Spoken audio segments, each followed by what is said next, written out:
Did I scare you? Good.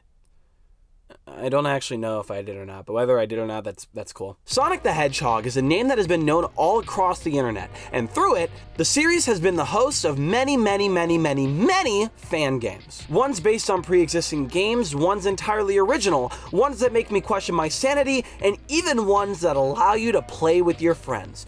For the longest time, up until the releases of Sonic Racing Crossworlds and somehow Sonic Rumble, there has been a burning desire for a multiplayer Sonic experience. However, many of them have limitations, whether that be in the way they're played, the platform they're on, or what have you. So, let's make a new one. But not just any Sonic multiplayer game, one that would appeal to as many people as possible, making it accessible as possible, while also bringing it to the widest demographic on the internet possible. And if all goes according to plan, this might be one of the most popular, nay, the most popular multiplayer Sonic fan game of all time. Of course, what else could it be but a Sonic.exe game on Roblox, what? That's right. A multiplayer Sonic game based on the Sonic.exe creepypasta on Chris Hansen's least favorite gaming platform, Roblox, is the thesis of one of the most popular Sonic fan games of all time with over 20 million plays. This is Outcome Memories. Now, considering my audience, I'm sure 80% of you are thinking, XPool, what on earth are you talking about? This guy, this is the culprit for the biggest multiplayer Sonic game of all time, holding more active players than the official racing game? Actually, yeah, honestly, that tracks. I had no idea this game existed until like early October of 2025 when memes started coming out of these solo endings of characters with the Outcome Memories hashtag, and now I want young Sheldon to be playable in a Sonic.exe game. For the 3 people completely unaware, let me give you a quick background synopsis. Sonic.exe is a popular creepypasta from the early 2010s about this guy Tom who gets a disc from his friend containing a haunted Sonic game who writes a letter to Tom and tells him to not play the game and destroy it. Tom proceeds to play the game, and his Sonic plush becomes possessed by the game and kills him. Plushes don't do that. Is it stupid?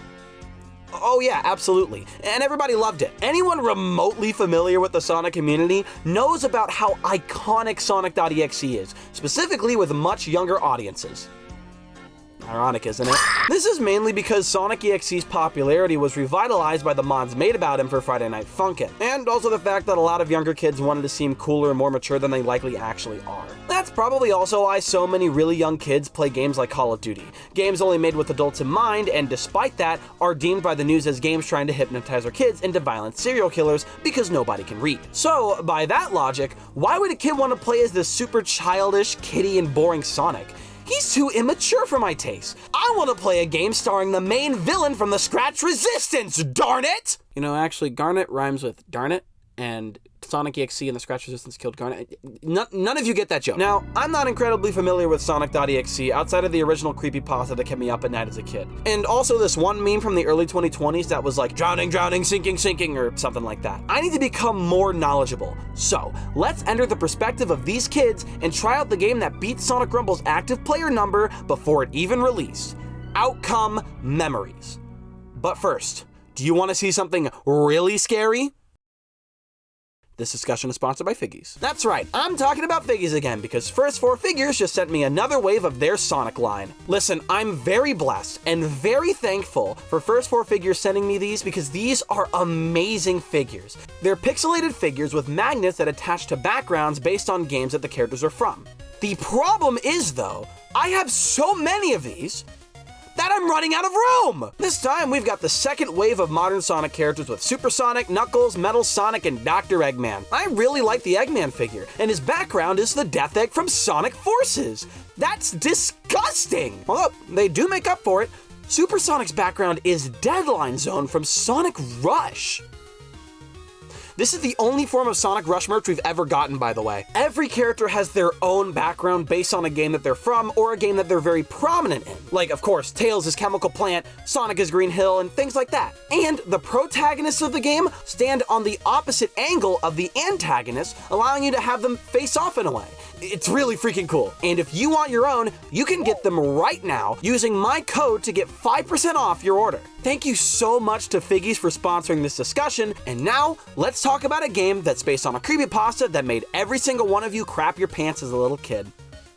if you were dumb. Now, when it comes to Roblox, I'm not all that familiar with it. Mainly, I use it to play the iconic and phenomenal Minion and Nuke franchise, but other than that, I'm in the dark. Thankfully, Outcome Memories takes you out of that idea that you're playing a Roblox game. It honestly feels like its own thing most of the time, but how does it work? So get this. Have you ever played Dead by Daylight? If so, please tell me how it works because I've never played it in my life. But from what I'm aware, Outcome Memories is a lot like Dead by Daylight. That is, there are several survivors who have to attack and run away from an executioner who tries to kill them before an opportunity to exit appears. In Outcome Memories, you obviously play as characters from the Sonic series, trying to get to a giant green ring, escaping from Sonic.exe, who is now an executioner, rather than an executable file. Clever. Each character plays almost completely differently from one another. You've got Sonic, who is a run and punch type character where you can get small hits on the executioner and run away incredibly quickly. Tails, who is mainly there for a single long range attack for a follows fails. Knuckles, who is more aggressive and can take on the executioner head on. Amy, who has her hammer and fortune cards that I have no idea how they work. Eggman, who is here. Cream, who can heal herself and other survivors, and Metal Sonic, the executioner's worst nightmare. Not only can he heal himself, but one use of the destructive charge and the executioner isn't going anywhere. Speaking of that executioner, I hate this guy. Playing as the executioner half of the time kinda sucks. He's incredibly slow, his attacks are very low range, and his charge can be really tricky to manage. His other abilities do make up for it though, and just playing as this guy is a really funny concept. He just wants to give Tails a big ol' hug. The stages in this game are mainly based on the original creepypasta.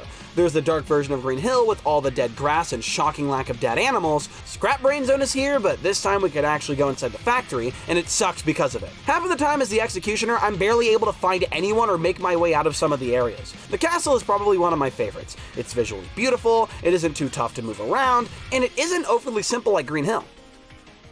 The special stage is the bane of my existence. The stage itself is kind of whatever, it isn't overly simple, but these bumpers can easily throw you off the stage if you aren't careful and will cost you a lot of health. And half of the characters have no way of healing themselves. So if you don't have Cream on your team, drowning, sinking.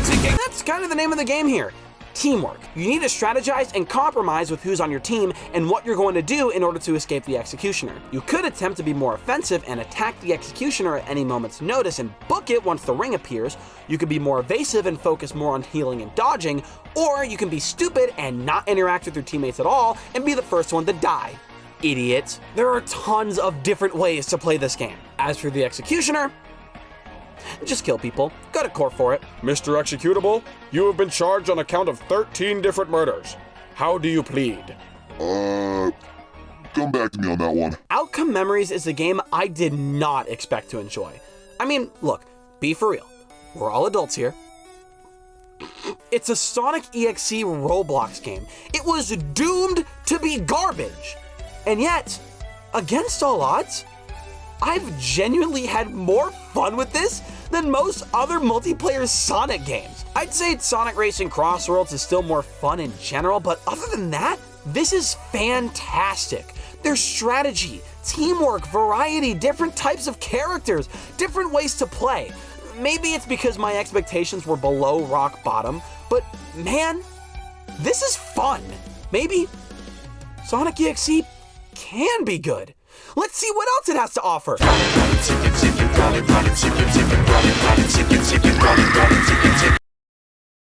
So you ever play Sonic the Hedgehog on the Dig? Get in the zone with Sonic. Oh boy. I don't have a Dig. You don't scare me. Ah!